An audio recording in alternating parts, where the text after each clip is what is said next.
Te damos la bienvenida a Politeya, tu espacio para la reflexión sobre la historia, la economía, la política, la sociedad y entre muchos temas más. El día de hoy estamos en el episodio 24. Bienvenidos.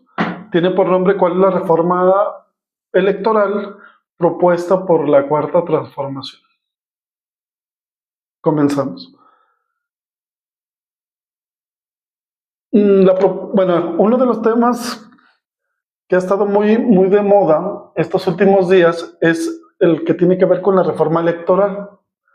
Incluso ya se designó a Pablo Gómez, que era el titular de la unidad de investigaciones financieras, la unidad de investigaciones financieras o de la UIF, se le designó como el titular o el coordinador de la reforma electoral que está proponiendo la presidenta Claudia Sheinbaum.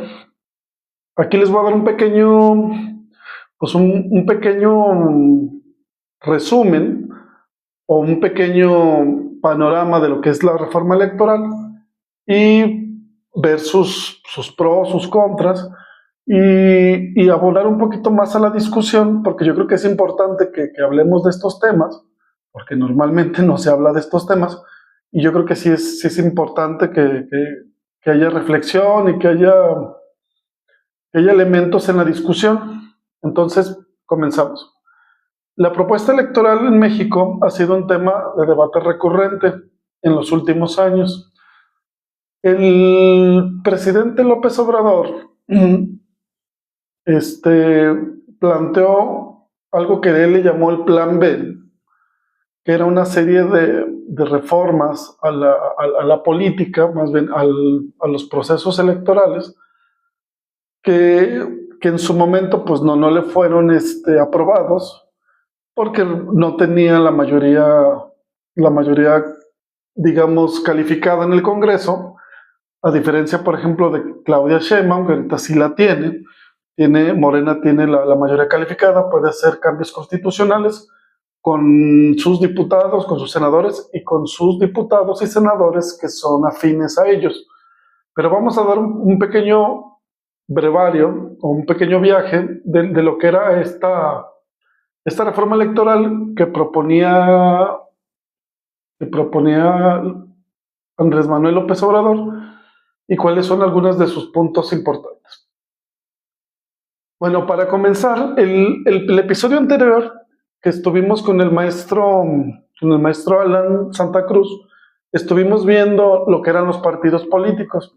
Bueno, los partidos políticos son el resultado de la quiebra de la sociedad tradicional y su paso a la sociedad industrial.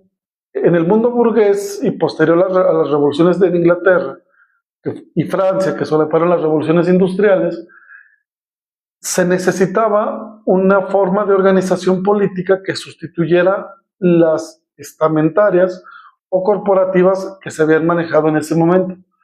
Muchachos, hay que recordar que en esta época había una sociedad que era muy rígida, que era totalmente vertical, que la comandaba el rey o el monarca.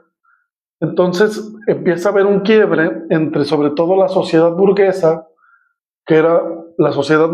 eran sirvientes o eran personas de la clase social más baja, de la estructura social de la edad feudal. Empieza a haber un rompimiento cuando estos burgueses que empiezan a tener mucho dinero se ven imposibilitados a subir de nivel y de estar en un nivel inferior, aún a pesar que a veces tenían más dinero que los aristócratas, que los mismos reyes. Entonces necesitaban un sistema diferente que les propiciara pues más voz y voto para poder cambiar el sistema que ya tenían. Entonces, cuando se da la Revolución Francesa, que es la punta donde esta clase burguesa toma el poder y cambia a esa sociedad que era regida por los reyes, donde el rey tenía el derecho divino, donde decía que Dios le había dicho que él tenía que gobernar, y se cambia a otra sociedad donde ya el Dios ya no es el de allá arriba, sino es el dinero. ¿Y quién tenía el dinero? Pues los burgueses. Entonces los burgueses se crean principalmente sistemas políticos basados en los parlamentos, que de hecho el nombre de parlamento viene precisamente de la palabra parlar, o sea, de hablar, ¿vale? Entonces, en un parlamento se habla. Entonces, en esos parlamentos había grupos, obviamente grupos de interés, unos de un lado, otros de otro. Principalmente había dos bandos, uno los conservadores y otro los liberales. ¿Quiénes eran los conservadores? Pues que en ese momento, bueno, los conservadores en general son las personas que no quieren que nada cambie, que todo siga exactamente igual.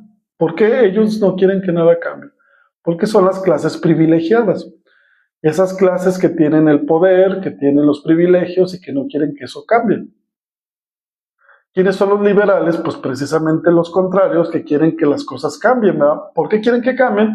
Porque a lo mejor no son los privilegiados, porque a lo mejor sus condiciones son muy malas con respecto a los otros, entonces quieren cambiarse. Entonces, en este punto, ¿quiénes eran los liberales? Pues los burgueses. Estos burgueses fomentan o promueven las revoluciones liberales en Europa. Entonces, ya que se reformaron, ahora llegan a los congresos. Ya en los congresos, pues empiezan a formar grupos. A esos grupos se les empieza a dar el nombre de partidos. ¿Por qué de partidos? Porque la política la vean como una especie como de pastel o de algo que es, pues que es un todo, ¿no? Entonces se les llamaba partidos porque era un grupo que estaba partido de ese todo, que pensaba de una forma, ese otro partido pues era de otro lado porque pensaba de otra forma, y por eso se les llamaron partidos. Ok, estos partidos políticos que sobreviven al día de hoy, por ejemplo en México, se les llama, tenemos un sistema de partidos. ¿Qué significa esto? Que en México, a ver, bueno, ahorita ya déjame saludo a mis, supongo que son mis alumnos. A ver, déjenme saludo a Emi, a Said, a Isma, muchachos. Sí, claro que los extraño, muchachos, mucho, los extraño mucho. Y Liz, les mando un saludo, ¿sale? Entonces, qué bueno que están aquí y espero que esto les sirva pues mucho. Entonces, ¿a quién me faltó? Dice, ¿y yo? ¿Quién me faltó? Ok, estos partidos que también, bueno, se empezaron a apoderar, todos esos partidos se empezaron a apoderar del poder. En México tenemos una cosa que se llama sistema de partidos. ¿Qué significa esto? Que en México el poder político está dividido en partidos políticos y quien puede acceder al poder público solamente pueden ser alguien a través de los partidos. En algunos años, por ejemplo, en la reforma del 90 o del 2000, hubo reformas electorales donde se introdujeron unas cosas que se llamaban candidaturas independientes, donde se supone que se promueve se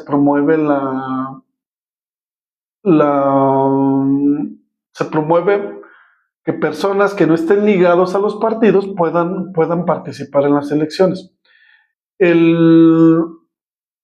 Bueno, esto digamos, en teoría pues sí existe, pero digamos que en la realidad pues no es muy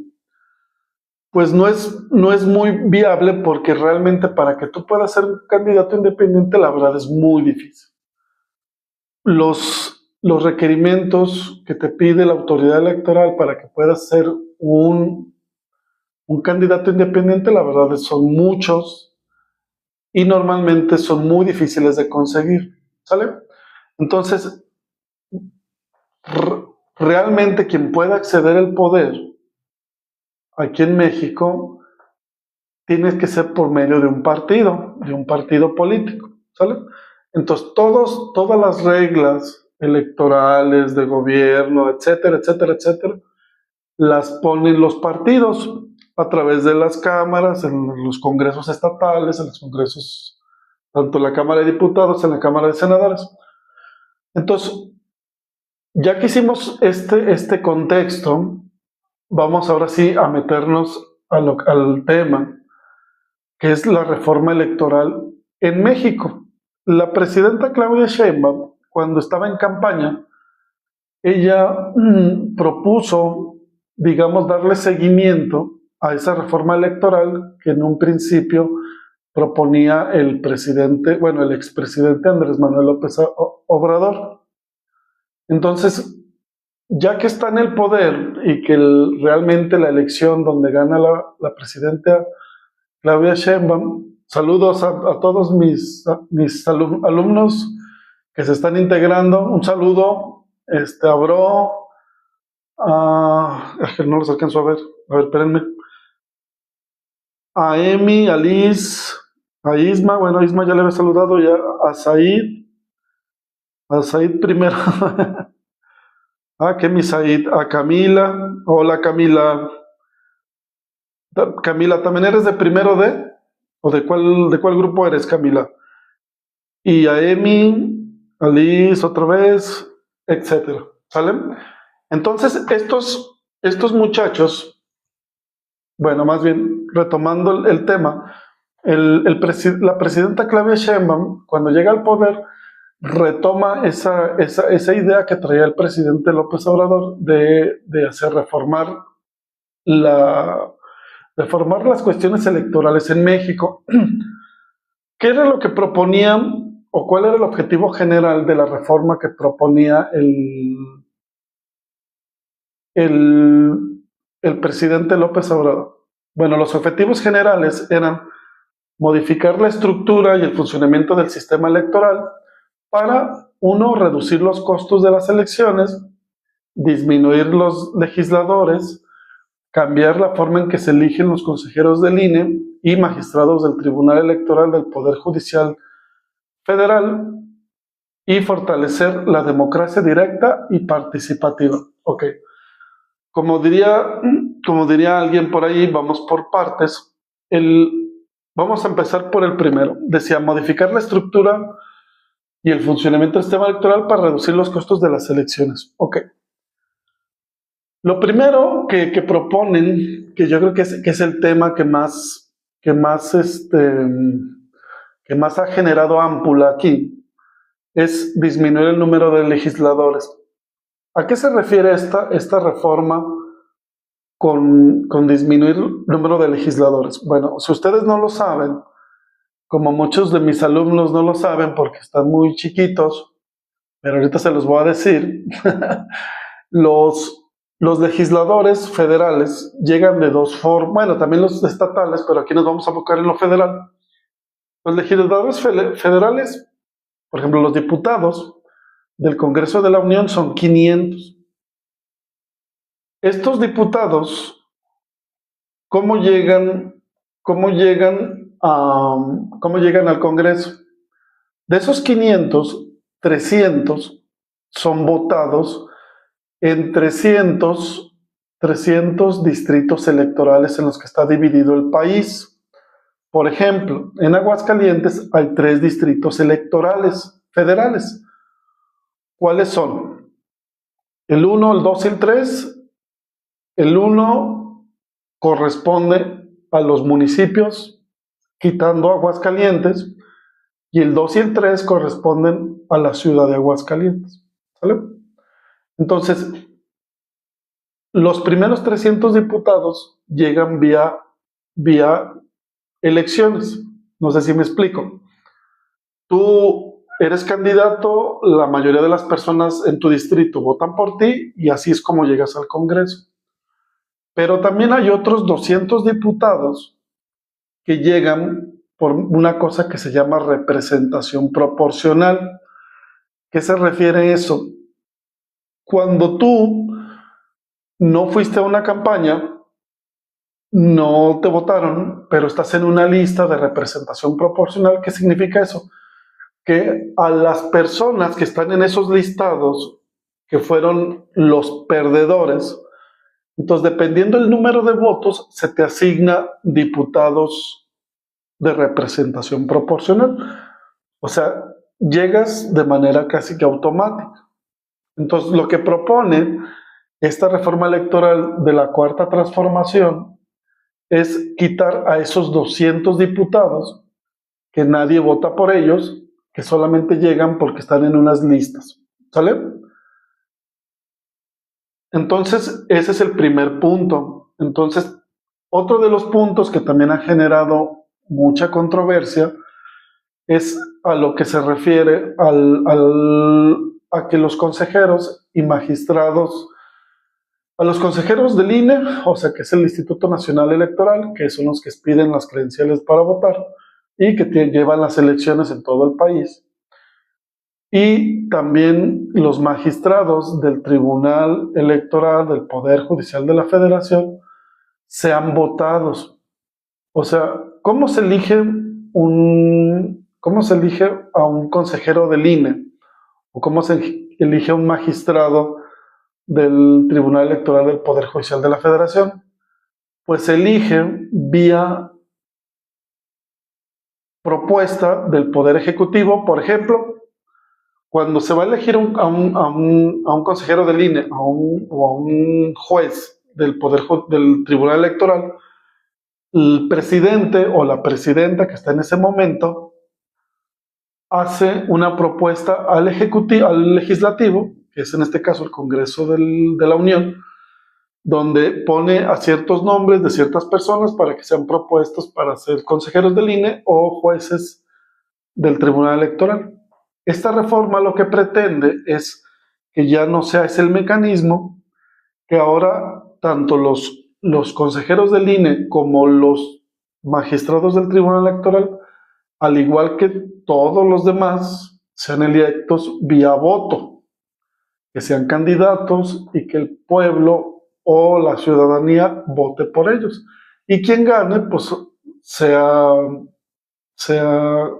candidato, bueno, más bien sea magistrado o sea un consejero del INE. ¿Sale? Entonces, esa es una de las propuestas, más bien, y son de las propuestas, digamos, digamos, más controvertidas. De hecho, también, al día de hoy, por ejemplo, existen 128 senadores de la República y la propuesta es que se bajen a 96 senadores. Igual, esos senadores que no se votarían son los que también se quitarían dentro de la reforma. Otro de los elementos que también, que también han creado mucha controversia son la desaparición de los llamados OPLES y tribunales locales. ¿Qué se supone que es un OPLE? Es un organismo público local electoral y los tribunales locales estatales. Toda organización electoral quedaría centralizada en el INE. Ok. ¿Cómo está estructurado el INE, muchachos, al día de hoy? Hay un órgano federal que está en la Ciudad de México y en los estados hay una cosa que se llama OPLE, que son estos organismos públicos locales electorales. A propuesta de esta reforma, lo que se busca es centralizar aún más la elección. O sea, que ya no existan estos OPLES, sino que todo se concentre en un organismo que tendría por nombre INEC y que concentre todas las funciones, tanto de los OPLES como del INE federal.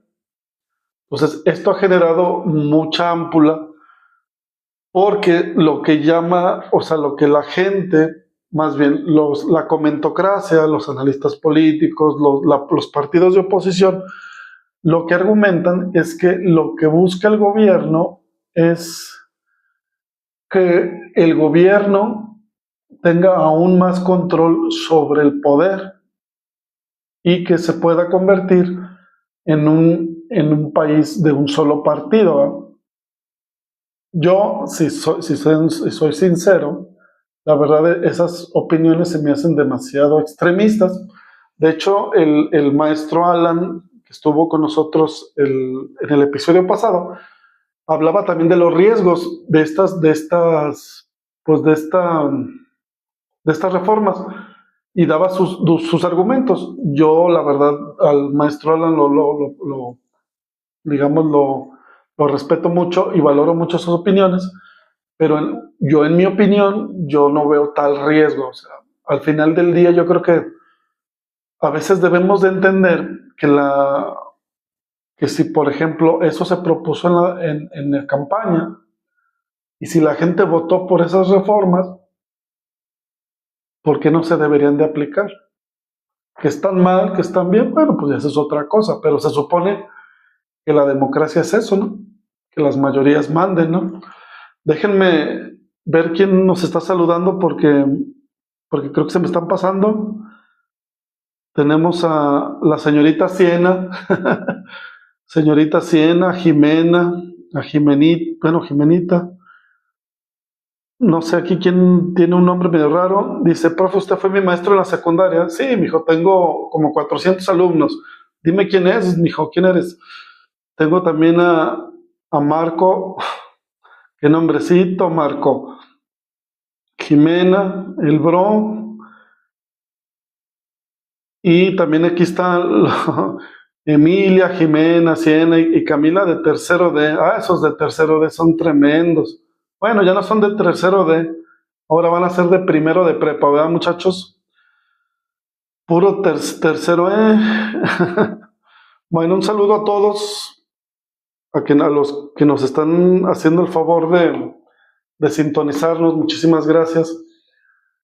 Se me hace muy extraño porque en clase no querían poner atención, pero aquí los veo muy, muy participativos. Qué bueno, me da mucho gusto. Ya ahorita ya se me olvidó en qué estábamos. Bueno, entonces, muchachos, estos detractores de estas reformas lo que dicen es que el poder, el poder va a estar aún cada vez más centralizado en el gobierno. Entonces, que vamos a regresar a lo que antes era el PRI. Antes de que existiera el INE, había una cosa que se llamaba, ahorita se me fue el nombre, pero era un organismo que se dedicaba a realizar las elecciones en México, pero le pertenecía al gobierno. Entonces, eso dicen que se va a volver otra vez México, ¿va?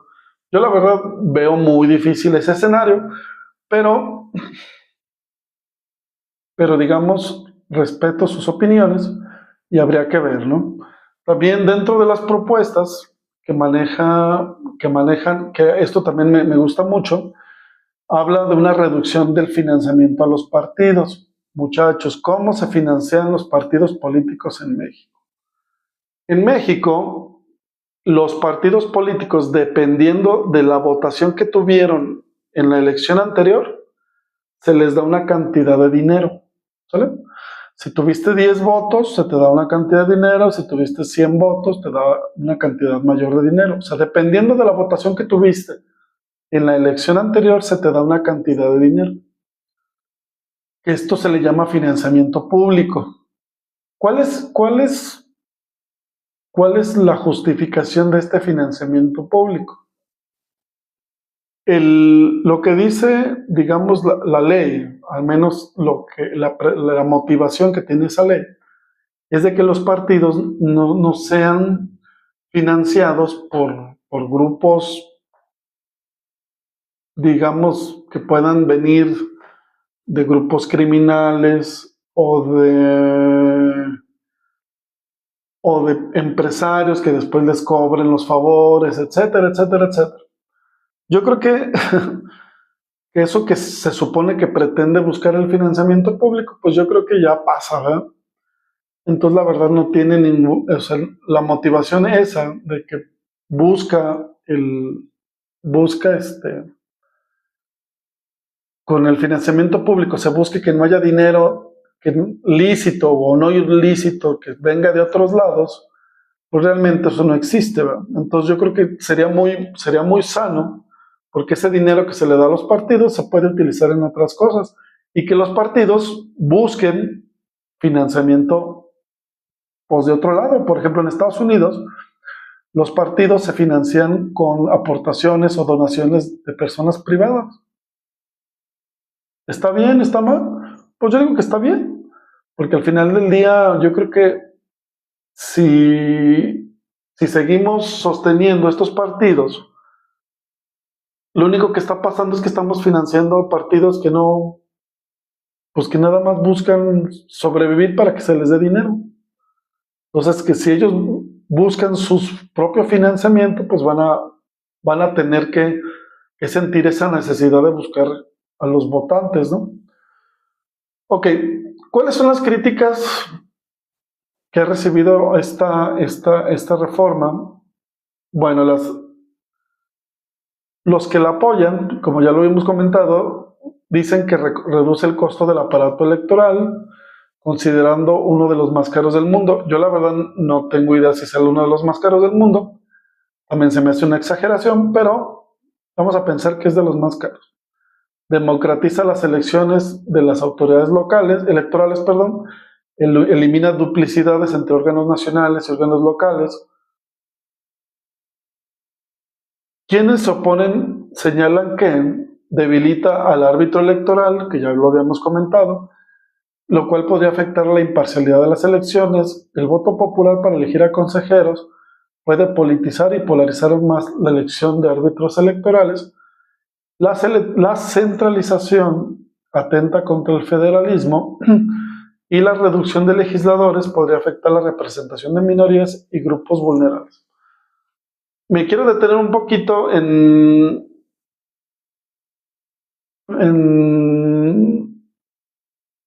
a veces lo que me sorprende mucho de escuchar a ciertas personas es que hablan del pasado como si hubiéramos vivido en Suiza antes, ¿no? Por ejemplo, ¿cómo se elegían a los consejeros electorales? Pues muchas veces casi eran impuestos por el presidente de la República. Yo me acuerdo del anterior presidente del INE, Lorenzo Córdoba, ya lo había platicado en algún otro episodio, donde Lorenzo Córdoba en alguna entrevista dice que él, siendo coordinador del Instituto de Investigaciones Jurídicas de la UNAM, le manda a hablar el presidente Peña Nieto y se entrevista con él en Los Pinos, y al poco tiempo pues es nominado consejero presidente del Instituto Nacional Electoral. Entonces dices, ¿pierde autonomía? Pues en realidad, ¿cuándo la ha tenido?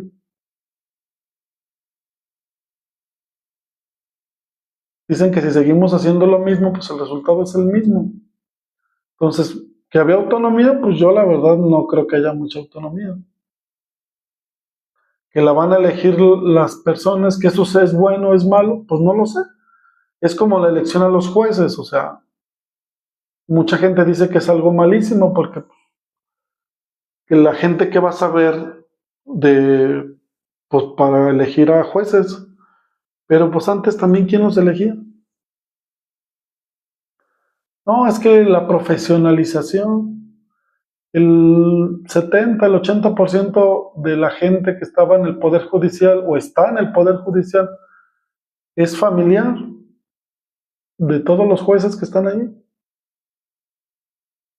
Entonces, o sea, no sé si esté bien o esté mal, pero yo creo que sí pudiéramos hacer algo distinto, ¿no? O sea, no podemos decir que antes todo estaba mal, pues no. Antes todo estaba bien, pues no, tampoco. Que esto está bien, pues a lo mejor no. Pero yo creo que sí tenemos, cuando menos debemos intentar algo distinto. Si seguimos haciendo lo mismo, pues el resultado va a ser el mismo. Pues hay que buscar algo diferente. Entonces, alguien por ahí me decía, no, es que si se quitan los plurinominales, o sea, los diputados que llegan de manera directa, sin votación, pues se va a afectar a las minorías y va a haber un partido hegemónico. ¿Y qué? O sea, les hago una pregunta, ¿de qué ha servido esas candidaturas de representación proporcional? Solamente para que lleguen los dirigentes de los partidos y sean los mismos. Los mismos. Los presidentes de partido, los líderes morales, etcétera, etcétera, los exgobernadores, o los exfuncionarios públicos que buscan fuero.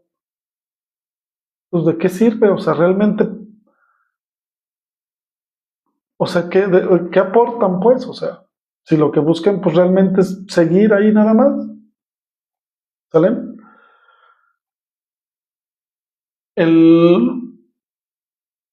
¿Qué pasó con esta reforma que proponía el presidente Andrés Manuel López Obrador o expresidente Manuel López? Como no tenía mayoría calificada en el Congreso, pues fue rechazado. ¿Qué significa esto de mayoría calificada, muchachos? Que en el Congreso, cuando tú mandas una reforma, tienen que votar a favor de ella 3/4 partes del Congreso para que sea aprobada, ¿sale? Pero, por ejemplo, si lo cambiamos al día de hoy, la propuesta que quiere mandar la presidenta Claudia Sheinbaum, pues va mucho en este plano, en este mismo orden que iba el presidente López Obrador. Pero ¿cuál es la gran diferencia? Que Claudia Sheinbaum sí tiene mayoría calificada en el Congreso. Entonces, ¿qué significa esto? Que Claudia Sheinbaum, o sea, con Morena, el Partido Verde y el PT, sí juntan la mayoría calificada para poder modificar la Constitución y poder implementar esta reforma electoral. ¿Vale? Entonces, bueno, este más o menos es un panorama de lo que es la reforma electoral. Me gustaría un saludo al maestro Joaquín y un saludo, Luis, también. Aquí lo saludamos y luego le echamos un fonazo al maestro para platicar un rato. Entonces, pues esa es la situación, compañeros. Yo creo que sí se deben de intentar cosas nuevas, debemos de modificar cosas para ser mejores. También que no nos vendan la idea de que antes todo estaba bien, porque no es cierto, no estaba bien. Que a lo mejor tampoco ahorita está bien, pues no, a lo mejor tampoco, pero pues debemos de intentar algo distinto y ojalá nos funcione, la verdad, ¿sale? Entonces yo sí veo positivo que sea un congreso más pequeño, que haya solamente 300 diputados, que haya nada más 96 senadores. No estoy de acuerdo en que se quiten las representaciones del INE en los estados, eso sí no se me hace bien, porque al final del día se necesita una representación estatal en cada uno de los estados. Me gusta que no haya financiamiento público, que los partidos se rasquen con sus propias uñas y busquen su dinero. Que dicen por ahí la gente, extremistas, dicen, no, es que se van a ir al crimen organizado para que los financie. Pues, ¿quién nos dice que ahorita ya los están financiando? Y de todos les estamos dando dinero público. Ya de perdido ahorrarnos el dinero público. ¿Sale? Entonces, compañeros, les agradezco a todos los que me vieron en este material. Espero que les haya gustado. Espero sus comentarios. Que me sigan en mis redes, en Politeya Noticias, en TikTok, en YouTube, en Facebook, en Twitter, que ahorita se llama X, y en Instagram. Muchachos, también para comentarles que tengo publicada mi novela Vida en Amazon. Entonces, quien guste adquirirla, hay una versión digital que se puede leer de manera digital, o pueden comprar la versión física, ¿sale? Se meten a Amazon, se meten y en el buscador ponen Hugo Gallegos o ponen Vida y ya les va a aparecer la novela. Espero que les haya gustado el material, espero sus comentarios y nos estamos viendo pronto. A mis alumnos que me dicen que si los voy a extrañar muchísimo, muchísimo, no saben cuánto. Pero qué bueno que ya están en otra etapa de su vida y que sigan siendo igual de buenos que los otros, ¿sale? Nos vemos, que tengan bonita noche. Hasta luego.